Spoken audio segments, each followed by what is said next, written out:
बिस्मिल्लाहिर्रहमानिर्रहीम। Thank you so much पीजे साहब। और यही इशू है पाकिस्तान का करंटली, इकॉनमी और जो महंगाई और वे फॉरवर्ड। देखें, हमें जब हुकूमत मिली तो एक बैलेंस ऑफ पेमेंट का एक सवेयर किस्म का क्राइसिस था, जो पिछले 18 से 2 साल तक एक आपको जो एक आईएमएफ प्रोग्राम को जो डिले करते रहे या उसके अंदर सीरियसली नहीं गए या जो बजट्स दिए वो उसके मुताबिक नहीं थे, तो जो हमें गवर्नमेंट मिली उसके लिए ये बहुत बड़ा चैलेंज था कि डॉलर्स की बिल्कुल शॉर्टेज थी और रिजर्व्स आपके डिप्लीट हो चुके थे। और फिर उसके ऊपर से आपने जो एक इंटरनेशनल सिनारियो था कि जो कोयला है वो 5 गुना बढ़ चुका है अपनी जो 6 माह पहले कीमत थी, और आज इसी तरह जो तेल है क्रूड ऑयल वो जो $50, $60, $70 पे रहा पिछले 2-3 साल, वो आज $100 से ऊपर ऑन एवरेज इस साल के शुरू से है। इसी तरह एलएनजी जो हम $8 पे ख़रीदते थे आज वो $42 पे है। तो हमें आगे बढ़ने के लिए जो है, जो जिस तरह का बजट दिया गया है उसके अंदर हमें अपने खसारे कम करने पड़ रहे हैं, हमें अपनी बेल्ट टाइटनिंग करनी पड़ रही है, और जो लॉसेस थे आपके, जिस तरह सर्कुलर डेट था जो 1100 अरब से 2500 अरब पे चला गया, तो वो उनके लिए भी करेक्शन वहाँ हमें जो है वो लानी पड़ी। और यही करेक्शन अगर पहले आ जाती तो इस तरह शायद एक दम से धमाका ना होता, जो अभी एक प्राइस राइजेस और प्राइस इंक्रीजेस जो हमें करनी पड़ रही है, तो वो करेक्शन साथ साथ करते रहें। तो अब जो हमारा जो वे फॉरवर्ड है वो एक सस्टेनेबल ग्रोथ मॉडल है कि जिसमें हम बहुत हाई ग्रोथ की तरफ शायद ना जाएं, क्योंकि जब आप जाते हैं तो फिर आपको जो है वो ये फिस्कल डेफिसिट्स और करंट अकाउंट डेफिसिट्स, तो इस साल और ये जो अगला पूरा साल है हमारी कोशिश है कि हम फिस्कल डिसिप्लिन लाएं, जो फिस्कल डेफिसिट है उसको 5% से नीचे रखें।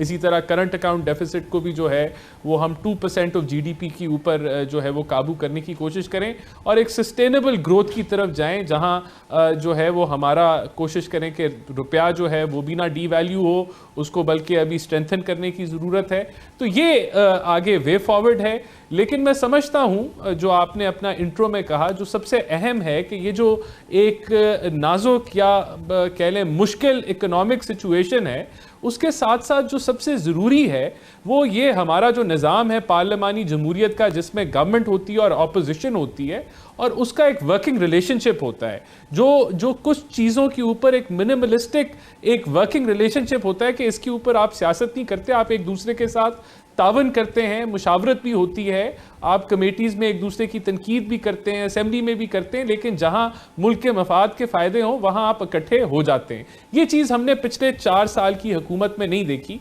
और शायद यही वजह थी कि PTI had to go, because वो अपने कोलिशन पार्टनर्स हों या अपोजिशन हो, उनके साथ भी उनका एक वर्किंग रिलेशनशिप नहीं था। तो हमारी ये कोशिश है कि ये जो पोलराइजेशन में पाकिस्तान फंस गया है, ये जो कोलिशन हुकूमत है, it is a joint effort कि हम पाकिस्तान के इकोनॉमिक चैलेंजेस को सॉल्व करें। और मैं समझता हूँ कि जो एक जमात जो सियासत कर रही है, जिसमें आप कह लें कि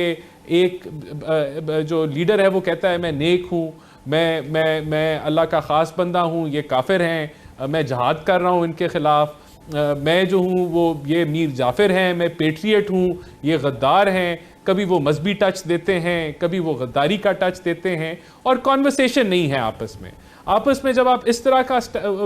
पॉइंट ऑफ व्यू ले लें और आप इतने पोल्स अपार्ट हो जाएं, तो फिर वो जो वर्किंग रिलेशनशिप होना चाहिए ऑपोजिशन का गवर्नमेंट का, जब ये गवर्नमेंट में हम ऑपोजिशन में थे, आज हम गवर्नमेंट में ये ऑपोजिशन में हैं, लेकिन इस गर्मी को कम करने की ज़रूरत है ताकि मुल्क को हम आगे लेके चलें। तो ये स्टैंड स्टिल पे आज भी है इस जमात की तरफ से, ये पिछले 4 साल भी स्टैंड स्टिल पे था, लेकिन हम we are moving forward, we have taken very tough decisions, बड़े मुश्किल फैसले किए, लेकिन अगर ना करते और यही जो फिस्कल डिसिप्लिन के बगैर जो हुकूमतें चल रही थी, जहां जो है आपके खसारे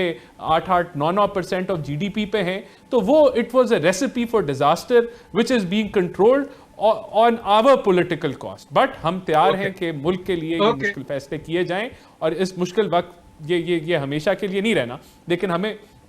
देखें पीजे मीर साहब, हम लोग इसलिए नहीं आए कि हमने 70 रुपए का पेट्रोल कर देना था, और ना हमने ये कहा, ये इनका नैरेटिव है। हम लोग इस मुल्क को फाइनेंशियल मिसमैनेजमेंट से बचाने के लिए आए थे और हम कहते रहे अपने ऑपोजिशन के दौर में कि ये मिसमैनेज कर रहे हैं इकोनॉमी को और हमें ज़रूरत है कि अगर ये इनको रोका जाए इससे पहले कि ये इस दहाने पे मुल्क को ले आए कि वहाँ से बेहतरी करना मुश्किल हो। तो आने का मकसद ये था कि इस मिसमैनेजमेंट और मिसगवर्नेंस से बचें। अब इन्होंने जितनी बातें की उसके अंदर बहुत सारे गलत फिगर्स कोट किए। मैं आपको सिर्फ just to put the record straight, ये कहते हैं हमारे सरप्लस थे, प्राइमरी डेफिसिट था इस साल 1600 अरब का, यानी कि सूद की पेमेंट्स को निकाल दें तो हुकूमत के जो इनकम और एक्सपेंसेस में 1600 अरब का खसारा था और ओवरऑल डेफिसिट 5000 अरब का था। ये कहते हैं हमने एक्सपोर्ट्स बढ़ाई। एक्सपोर्ट्स हम 24.8 अरब डॉलर पे छोड़ के गए थे 2018 में। अभी इन्होंने 32-33 अरब की एक्सपोर्ट इस साल में हुई, वो 28% बढ़ी, और जो इंपोर्ट्स हैं वो 50% बढ़ी, और जो ट्रेड डेफिसिट है वो पाकिस्तान की तारीख का हाईएस्ट एवर है। It is beyond 45 billion dollars, जो कि कभी नहीं हुआ। तो ये फिगर्स तो कम से कम हमें करेक्ट बताने चाहिए। और जो सस्टेनेबल ग्रोथ होती है वो ये नहीं होती कि आपने सर्विस सेक्टर में क्या ग्रोथ की या आपने जो है वो इंडस्ट्री या एग्रीकल्चर में क्या ग्रोथ हुई। सस्टेनेबल ग्रोथ का मतलब होता है जो over a period of time years आप सस्टेन करें। डैम्स की बात की तो मैं ऑन रिकॉर्ड इनको चैलेंज करता हूं कि जो इन्वेस्टमेंट और जो काम हमने डैम्स में किया 2013 से 18 में, इनके 4 सालों में वो 50% के भी करीब नहीं होगा। इनकी एलोकेशंस या इनकी इन्वेस्टमेंट या ऑन ग्राउंड जो वर्क हुआ है वो हमारे 5 साल दौर के करीब भी नहीं लगता। हमने बिल्कुल बेहतरीन काम किया। अब इशू क्या है दुनिया में इस वक्त पीजे साहब? एक चैलेंज है क्योंकि सुपर कमोडिटी साइकिल चल चुका है। तो अमेरिका जैसे ममालिक, यूके जैसे, यूरोप में जितने मुल्क हैं वो ग्रोथ को फोरगो कर रहे हैं और इन्फ्लेशन को टारगेट कर रहे हैं और अपनी मॉनेटरी टाइटनिंग कर रहे हैं। मॉनेटरी पॉलिसी यानी कि जो इंटरेस्ट रेट्स हैं उनको बढ़ा रहे हैं। अब आपने देखा कि अमेरिका ने बढ़ाया और उसके अब रिसेशन की बातें हो रही हैं कि दुनिया में एक रिसेशन आ रहा है। तो दुनिया की प्रायोरिटी ये है कि हम अपनी इन्फ्लेशन कंट्रोल करें और हमारी भी यही प्रायोरिटी है। और देखें, मैं समझता हूँ कि जो पाकिस्तान की इकॉनमी है उसके अंदर काफ़ी स्ट्रक्चरल चेंजेस की ज़रूरत है। आपको ट्रेड डेफिसिट को काबू करना है और उसके लिए आपस में हुकूमत का और ऑपोजिशन का एक मिनिमलिस्टिक एग्रीमेंट होना चाहिए ऑन सर्टन थिंग्स, चाहे वो टैक्स की किसी हद तक पॉलिसी हो या आपकी जिस तरह ये पेट्रोलियम प्राइसेस हैं या उनके ऊपर एक एग्रीमेंट होनी चाहिए कि इसके ऊपर जो है वो सियासत नहीं की जाएगी या किसी भी जो है ये इन चीज़ों के ऊपर हम एक दूसरे को जो है वो धक्का नहीं देंगे। इसके ऊपर हम इकट्ठे बैठेंगे। जिस तरह आपने देखा कि फाइनेंशियल एक्शन टास्क फोर्स था तो वहाँ हम जब ऑपोजिशन में थे तो हमने अनकंडीशनली इनका साथ दिया सारी लेजिस्लेशन के ऊपर और वो लेजिस्लेशन पास हुई और वहाँ हमें कामयाबी फिर फाइनली हमारे इस टेन्योर में मिली जहाँ हमने लॉबिंग भी की और कामयाब तरीके से उसको जो है वो मैनेज किया। तो यही कोऑर्डिनेशन की ज़रूरत है आगे अगर आपने इस मुल्क को आगे लेके चलना है। लेकिन जो ये पोलराइजेशन है जिस सियासत की तरफ इमरान खान साहब इस मुल्क को लेके जा रहे हैं, जहाँ वो एक मजहबी टच देते हैं और मज़हब को कहते हैं कि जी मैं नेक हूँ ये काफिर हैं, या इस तरह की जो सियासत करते हैं जो तकसीम फैलाती है या गद्दारी है या कोई यहाँ इंटरनेशनल साजिश हुई, जबकि ये रद्द हो चुकी है, इसका कोई एविडेंस नहीं है कोई। और फिर आप बैठने के लिए तैयार नहीं हैं मुख्तलिफ जमातों के साथ, और जो जमात आपके साथ खड़ी है जब तक वो खड़ी है वो ठीक है, जब वो अलहदा हो जाएं तो वो भी आलमी साजिश का हिस्सा हैं और वो भी गद्दार हैं और वो भी वो बदी और नेकी की। तो मैं समझता हूँ यहाँ अब